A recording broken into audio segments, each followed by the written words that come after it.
All right. Thanks for joining us on time. We're going to give it like a couple minutes as always to let people trickle in. Um, Probably like 2 to 3 minutes max. So if you need to grab some coffee, water, I'm sure it's 5 o'clock somewhere. So if you want to grab the beverage of your choice, more power to you.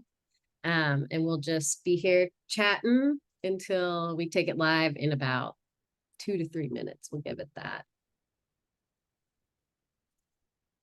Okay, I have one question you guys can answer, and anybody who's already joined.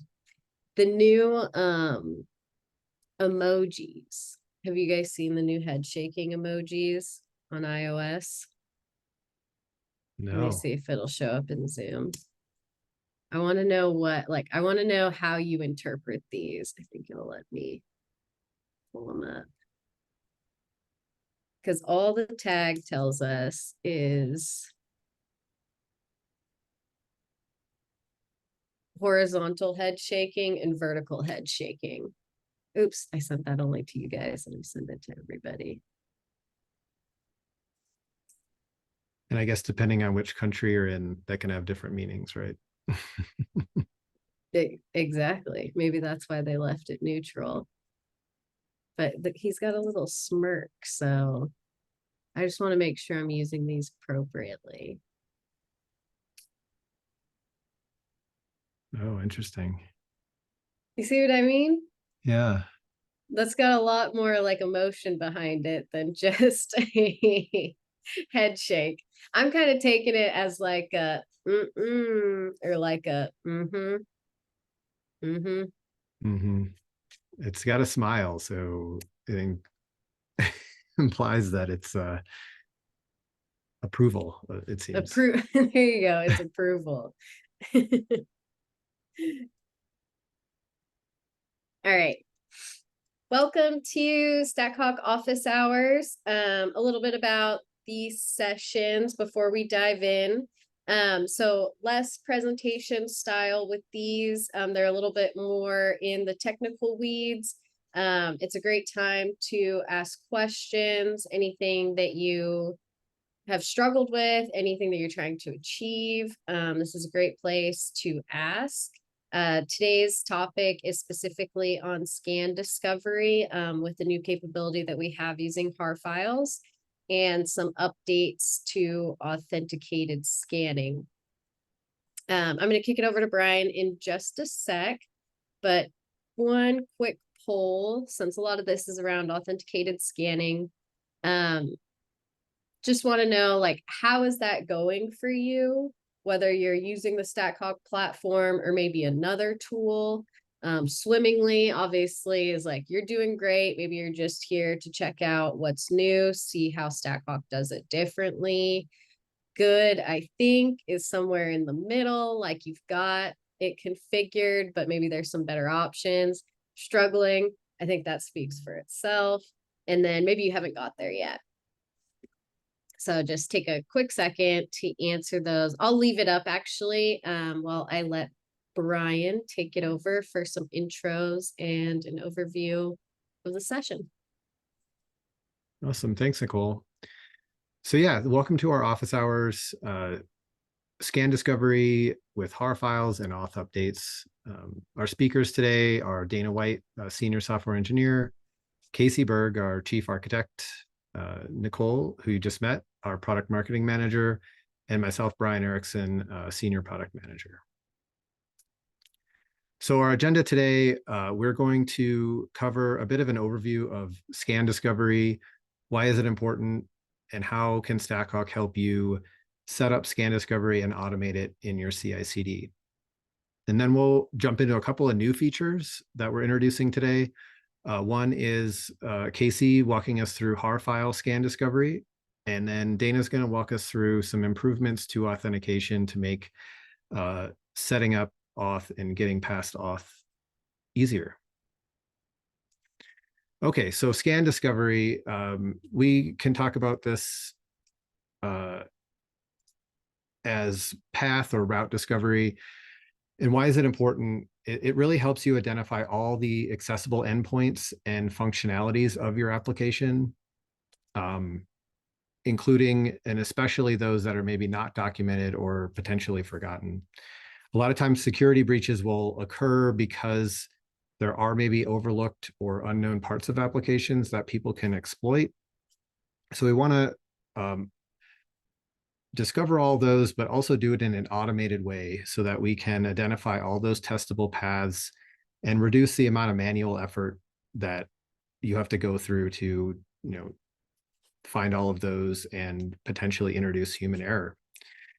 And then the automation component really makes sure that your security testing can keep up with the continuous deployment and agile development practices, as well as integrating seamlessly into your CI/CD pipelines. So before I jump in to all the ways that StackHawk can help enable scan discovery, Nicole has a quick poll on maybe what are the ways that you are using scan discovery in your security testing today, or maybe some that you plan to. Okay, so starting off with the base spider. So that's going to be a traditional web crawler that you might use for HTML-based applications that are maybe server rendered. It creates essentially a sitemap of your entire application, all the paths, and the security testing tool can use those to secure all of those. But it really doesn't keep up with modern web applications. When you talk about dynamic web applications or single page applications, many times those are backed by an API. And so what we recommend and what we kind of think of as the gold standard at StackHawk is schema-based discovery. So that's going to leverage the API specifications that your team is building when they're adding new functionality to your APIs. We support many different API technologies like OpenAPI, GraphQL, gRPC, and of course, can't forget SOAP services.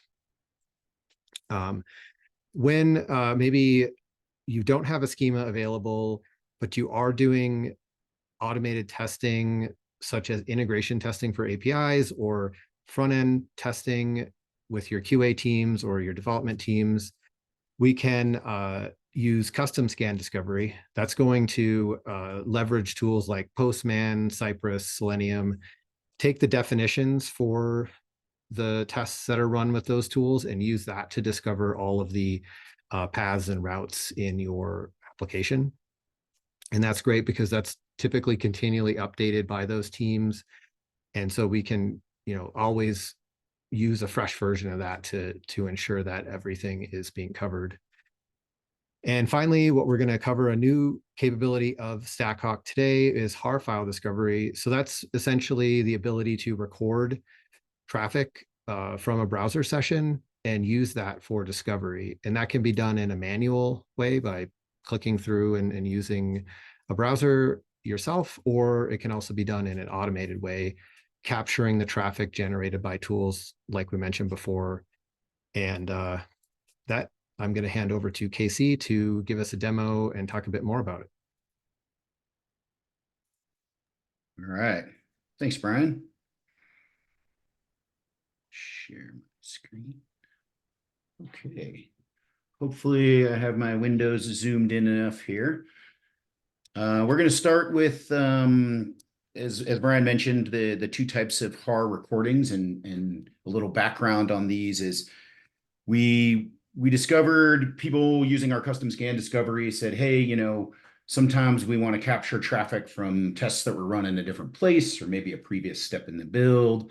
What is a way to do that? And another request that we had was, what if I don't have my schema? I'm not ready to automate, and I just want to kind of get a quick example of what it might be like to get good scan results from my application. So without further ado, we have the Hawk perch command, and it has a couple subcommands, start and stop. And this is going to run Hawk scan in a way that allows us to record traffic. So I'm going to run the help on this command real quick to kind of show which pieces we'll be talking about. The purge command is also used when we're doing script development and some things like that. But for this case, we're going to focus on these two flags here, the with Chrome and with proxy info. So without further ado, I have my vulnerable app already running. This is our Java Spring vulnerable app, which is available on our Kaka open source repo. So you'll be able to try this on your own. So here's our Hawk Perch start command, as I noted, and we're going to use the with Chrome flag. And this is going to say run a Hawk scan in a proxy mode and launch a Chrome instance that is already configured to proxy traffic through it. The app host flag here is just a little helper, so the browser will automatically open to our application. So without further ado, so here's some of the components starting up to instrument all of this. And again, this would be the mode you would use if you're not ready for automation, but you still want to see some scan results. So now here we have our vulnerable app, and I'm just going to generate traffic. So all of the traffic that this page has just loaded here and this link here, the authentication I'm about to do is all being proxied through HawkScan and recorded. So now I have authenticated and I can reach my search page, doing a little search, clicking on some payloads. So generated a little bit of traffic. Now I want to scan. I want to scan as that authenticated session against that search endpoint. So I'm going to quit Chrome.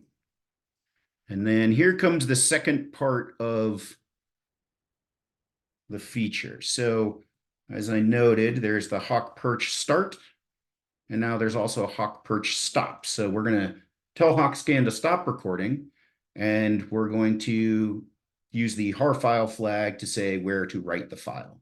So just chrome-recording.har, and it's just going to save that in the local directory.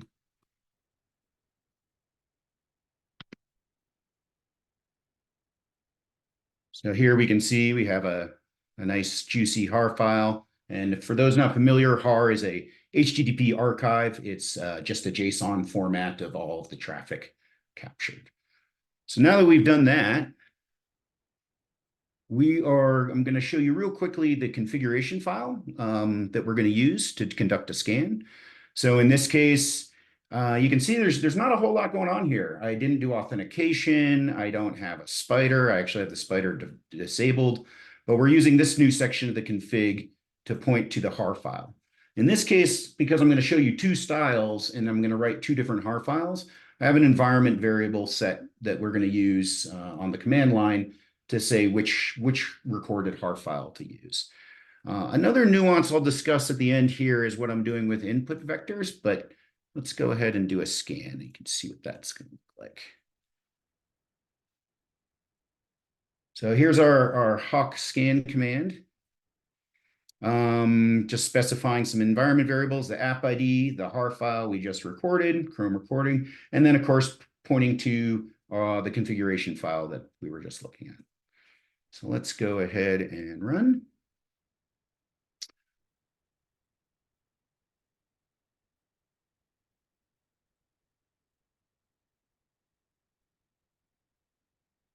And you see it loaded all these URLs. We have the scan running. And plugins are starting to run now.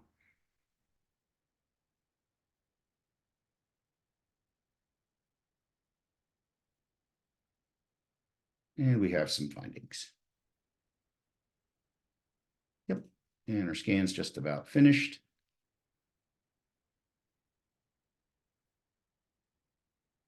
There you go. Now we have the scan results, and we have our built-in vulnerabilities here, the SQL injection, and you can see the stack trace captured on that search route. So that's again, this is if you're manual and you're not ready for automation, but let's say you want to use all of the traffic captured in a previous set of test runs, an integration test run or something like that. So to do that, I have just a little mock-up of what this is a very, very simple mock-up of what we might do. So our vulnerable app has a REST API built into it. And so that same search route is exposed via JSON API. So this is kind of an example of how you might script the usage of running HawkScan as a proxy, capturing all of the traffic from your test runs, and then using that recording in the scan. So similar to the Hawk perch start before, in our custom traffic script I'm about to run, we run Hawk perch start -- with proxy info. And what's going on here is this command is going to return just the host name and port, just like it would appear in a URL for usage in scripting. So this way it doesn't put a bunch of other output. So that way I can capture it very easily in this bash script and use it in further steps. So we'll echo that out. And then this is important and a little bit depends on the technology you're using. Most programs respect the HTTP and HTTPS proxy environment variables. And so curl certainly does, and that's what we're using in this case. And so we'll take that info and we'll point it to http:/the info returned. So, and this will echo out, so we'll see all that looks like. This section here is just the simple calling two routes. I'm authenticating and then conducting a search. This being what I'm searching for. So this would be replaced with your tests kind of thing. And then of course, last we call stop again and specify a new HAR file. So without further ado,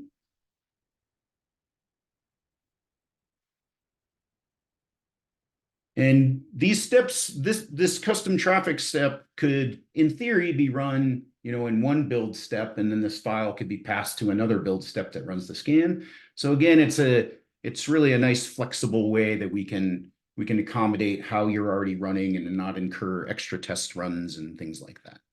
So as you can see, that ran. It told us what port it ran on, and it told us what traffic it saw on the script file it ran.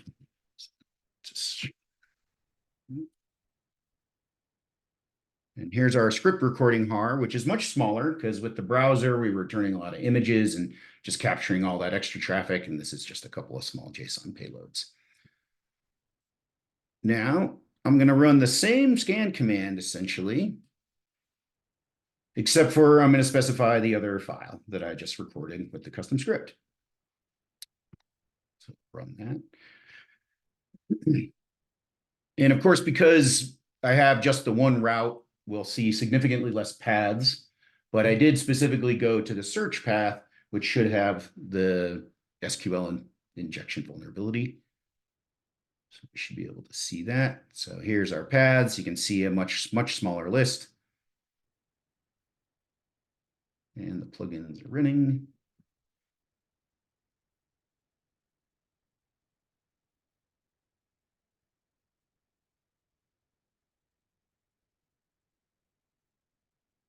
And there's our vulnerabilities.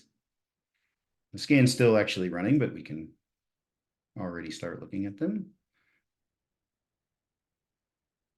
And here's our traffic we generated from our test, or the path we generated from our test, and then we can see the injection being triggered.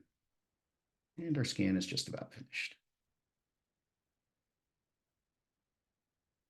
So obviously there's a lot of detail there. I don't know, do we take questions now or at the end, or that's the recording.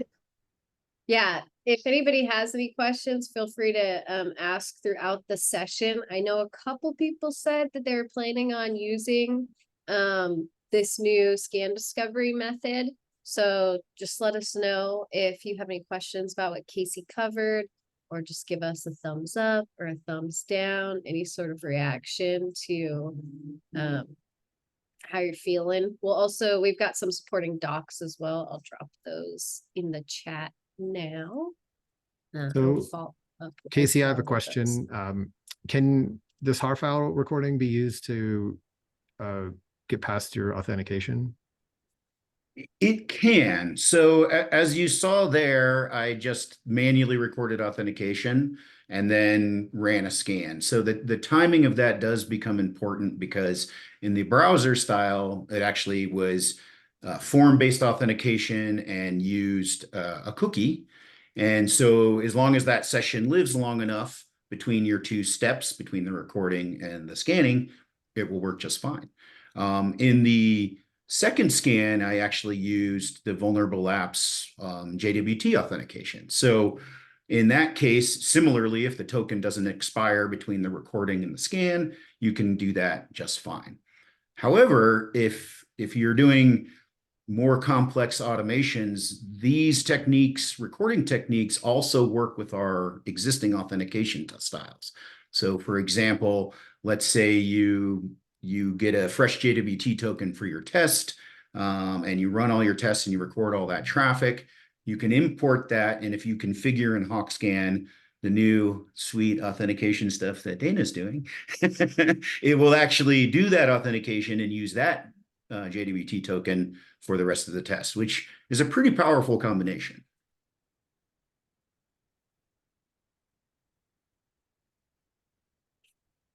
Great leeway. Okay. All right, let me share my screen. Everybody sees that. I'm going to talk about Yep. some of our changes to config-based authentication. You need to be authenticated to get any real scan results because they're just not going to hit any of the app, or there may be times you don't need to, but in most cases you do. So we already support a bunch of different ways to authenticate, and you basically configure it in your StackHawk YAML. Right here, you can see that this is a form-based auth. Give it a username, password, tell it what fields it is. In addition to that, we support basic. If you use a basic method of authentication, we don't recommend it. NTLM, a JSON method that Casey was using in his demonstration. We also, when you have really tricky auth, we will let you script your way out of it, and you can basically script for anything. So people have complicated auth scripts or authentication methods, and we want you to be able to work around them. For that, we have now introduced our config-based auth for OAuth third party, which traditionally, like Auth0, Okta, Keycloak, which traditionally you would come into our example repo and you would look at one of these credentials or one of these configurations. And this one is for Auth0 client credentials flow. And so, you set up your script with everything like that. And then you have this whole script that runs it. And so what we wanted to do is bring that into our StackHawk YAML. So we've created a new configuration called OAuth, and it takes a bunch of different parameters. So for this one, since we're doing the client credential flow from OAuth, you can see this is my custom app. The important things to notice here are the domain, the client ID, and the client secret. And so you just plug these into the credential section, client ID, client secret, which I set to an environment variable so you can't see it. You need the endpoint, but all the other rest is you can configure however you want. So grant type, client credentials. You need an audience parameter passed in for Auth0 client credentials, but you don't always need it. If you need to change the content type or something like that, we'll allow you to do that. So now I can just, instead of writing a whole custom script, and I can just run HawkScan from here, and that should go out to our Auth0 platform and get a token from there, and then we'll send it back to our Java Spring Only, which I've configured to accept this token from there. And then we should be able to get an authenticated scan and kind of be off to the races. We can see, are the scans coming in? Yeah, there we go. So you see the scan coming in there. And then just to kind of touch on, we do have a bunch of different parameters you can put in there for credentials and stuff that is sensitive that you want redacted, you put them in here. So we have some basic ones like username, password, client ID, client secret. And then if you have different ones, you can just, this is more of a free form map of strings that you can configure. And then in here, again, like we just give you some defaults, but if you need additional query parameters or additional body parameters, again, it's just like key value, list of key values in your configuration. So it should be pretty customizable if you have any extra things you need to pass in. We have examples in our docs about how to do each kind of, one of the like popular ones, as well as doing different grant types of the resource owner password flow, so that you can kind of consult here and find your flavor of Okta or Keycloak, Auth0, and Firebase and all that stuff, so that you can reference that. And then we can see if our scan is going. It's going. And it's going a little slower because I'm running everything on mine, but it should come up and find all the other different things we can do there. In addition to that, I know we did sort of touch on this isn't as big as this one. We added another authentication method recently, which is called an external command. And in this one, if you have an authentication script you already want to run, you can just pass this in and return some tokens that we will use in the HAR scan. So it's kind of going over that pretty quickly. Are there any kind of questions or?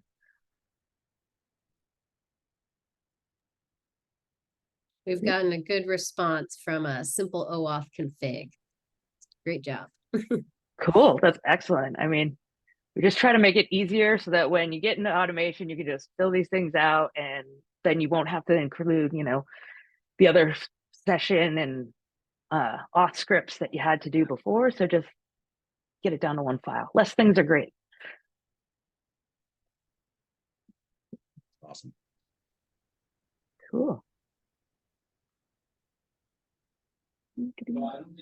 Stop my share. All right. But we don't have here. I can share my slides.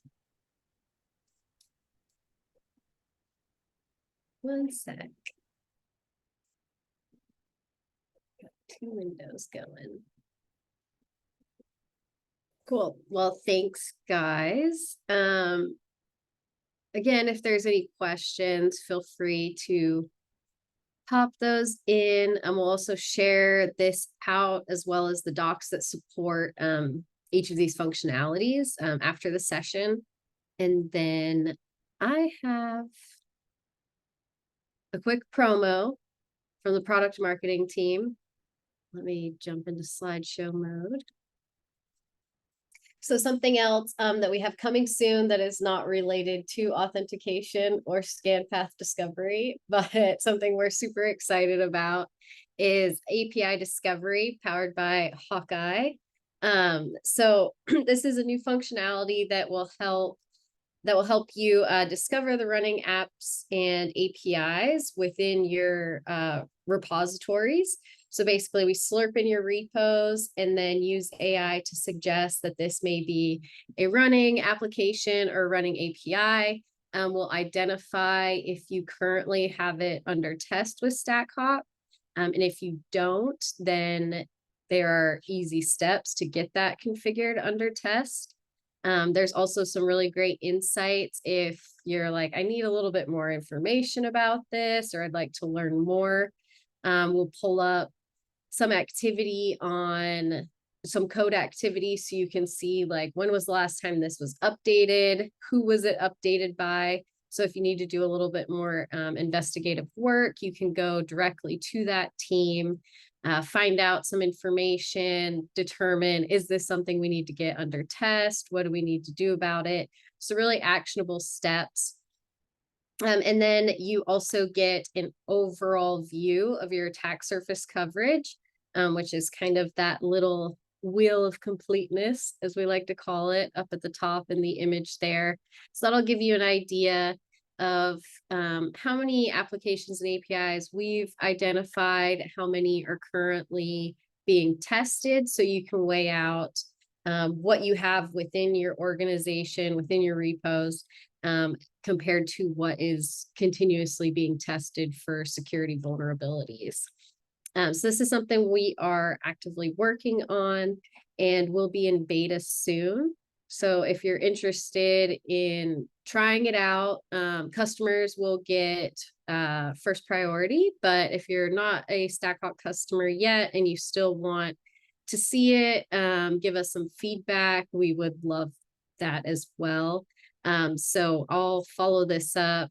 Like I said, you'll get an email with the recording from this, some docs that support all the stuff that Casey and Dana and Brian covered. And then also a way to get in touch with us if this is something that you would find useful and you want to learn a little bit more about, or if you want to actually join the beta once it's live. That is my promo. Any final questions? Go ahead and drop them in. But other than that, do you guys have any final words, StackHawk team? Caw. Caw. Great.